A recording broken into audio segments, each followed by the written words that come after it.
Dear friends, in this Christmas season, I was reminded of a wonderful Christmas story by my friend, the Reverend Ed Townley, when he wrote an article for Unity Magazine's Advent series, in which he reminded us of the story by Henry Van Dyke called The Fourth Magi.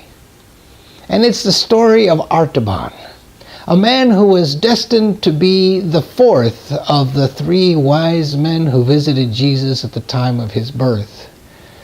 But Artaban, on his way to meet up with the other three to be able to cross the desert, was delayed because he found a man who had fallen ill and was so ill that he was about to die unless Artaban was to stop and attend to him.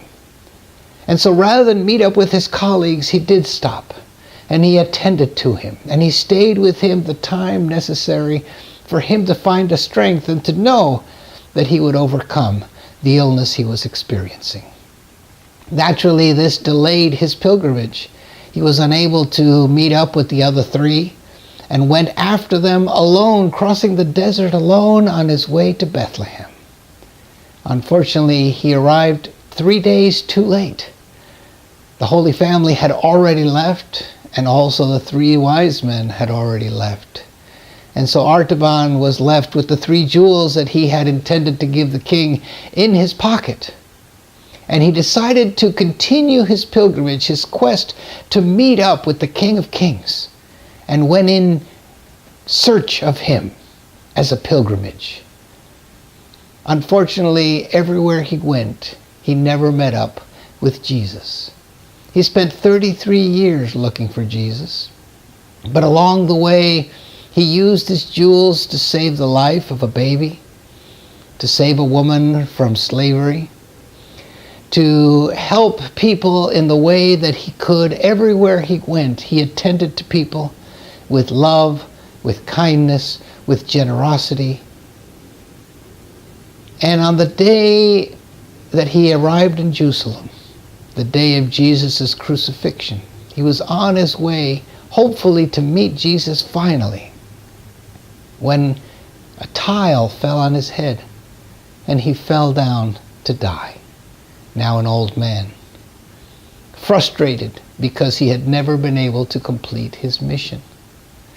Suddenly the voice of Jesus came to Artaban, and he said to Artaban, "I know that you're frustrated, but when you attended to the sick, when you helped the poor, when you saved the life of a baby, I was there.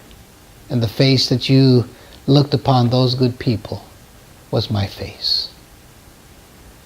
This story is particularly meaningful to me this year because I've been doing quite a bit of chaplaincy work, attending to people in hospitals with all kinds of needs. And I know that it's frustrating sometimes to walk into a room and want so much for the person to feel light or hope or a bit of joy.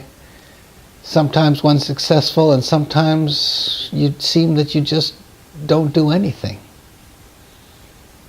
And it's in those times when the lesson that Artaban learned, I think, can be learned by each of us. Christmas is a magical time. And it's magical because it's in our heart.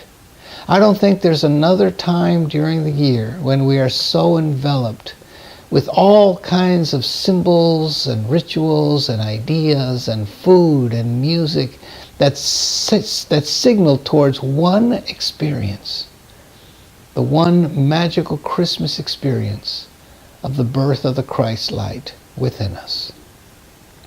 And maybe like me, you too have been frustrated. Maybe you feel that you've been serving and giving and people don't seem to recognize or see who you are, the service that you've given. So this Christmas season, I'm here to let you know that if you are indeed opening your heart, your mind, your purse to help others, that you are truly celebrating the Christmas spirit.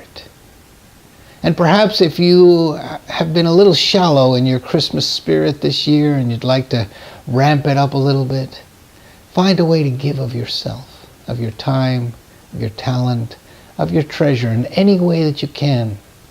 Give it freely. And know that when you do, that you are serving the way God has intended us to serve. So on this Christmas, let me share with you the words that Jesus shared with Artaban in the moment of his death, feeling frustrated that all he had done, he had never quite completed his mission.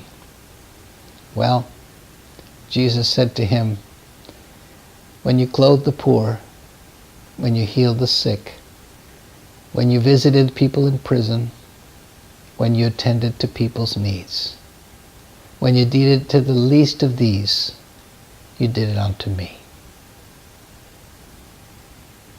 That, dear friends, is Christmas. And when the 24th comes around and you celebrate Christmas in your own way, please remember that the light that is born in Christmas is born in you today. Merry Christmas. God bless you.